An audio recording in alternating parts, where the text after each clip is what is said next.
This video is a Fort Pitch production in conjunction with Midwest Digtal AV Incorporated. Hi, we're going to talk about gin and tonics today. We love gin and tonics. It's my wife's favorite drink. It's one of my go-tos. Something I love in the summertime, but really almost all year round. A couple years back, and we always drank it the same way, gin and tonic and a wedge of lime. And a number of years back, I went to Europe, found myself in Spain. We ordered a gin and tonic. I was corrected, by the waiter who said it was a gin tonic, apparently the and being superfluous. And he brought me back a drink that was very different. It had lemon, had some herbs in it. It was very refreshing, but different. Didn't think anything of it. I thought it was just a cultural difference. And so maybe a decade passed, and I started to notice that there was more and more stuff happening with gins and tonic, and not just the cucumber that you see people putting in here in the States. Yeah, in my own travels to Spain, I've also experienced similar what you said. The first hotel I stayed at in Spain, I ordered a gin and tonic, and I kicked back, and when they brought it, instead of being like a traditional rocks or highball glass that you see in the States, they have more like a goblet or like one of these stemless wine glasses.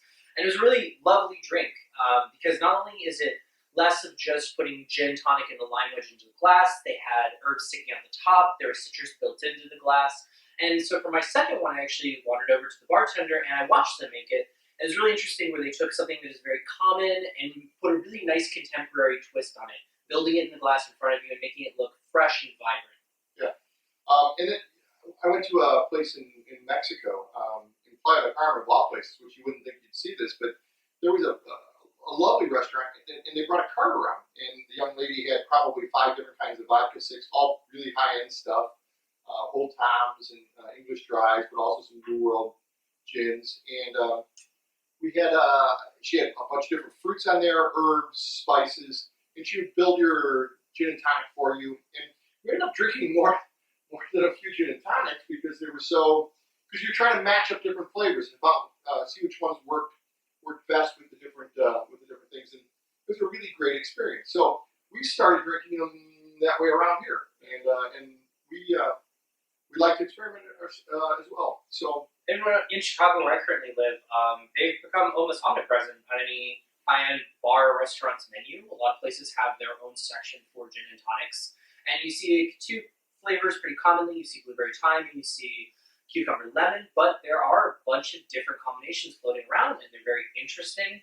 And it's more a matter of bartenders wanting to do something interesting, or wanting to do something more high-end, or being able to really have that flexibility to customize and make a drink someone really likes. And gin and tonics are such a bartender's friend because it's 3 ingredients. It's 2 ingredients and a lime squeeze if you don't count the lime as an ingredient.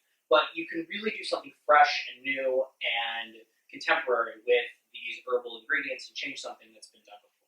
So we're going to make our own here.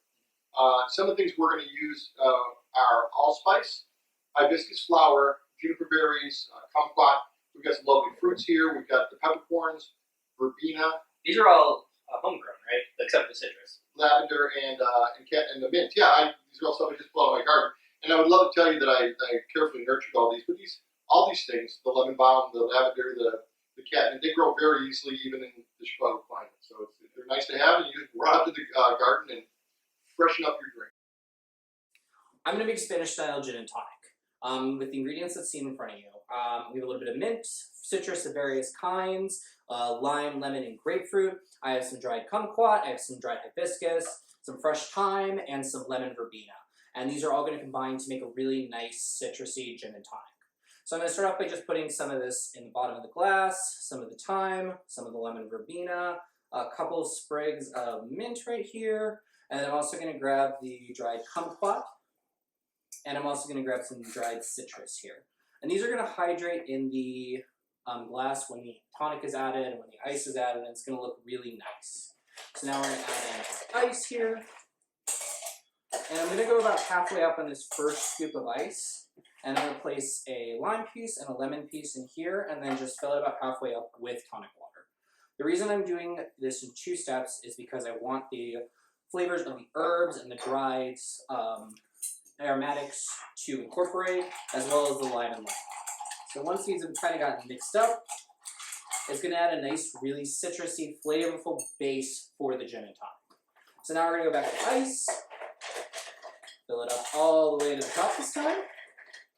And then the important ingredient, of course, I'm going to use the gin. And the reason I like to do tonic, gin, tonic, is I think it just incorporates better and you don't get this just giant alcohol flow at the top of the drink. And then I'm going to finish the topping with some tonic. And then I'm going to hit it with my garnishes. So I'm going to use a nice big chunk of grapefruit here. And apparently this little lime came along as well, so I'm going to put him right in there. A couple of nice big sprigs of the mint I was using earlier to flavor it. And then, of course, a straw. Going right on top, add a squeeze or two of lime just at the top to add some acid and float. And that is my perfect Spanish-style gin and tonic.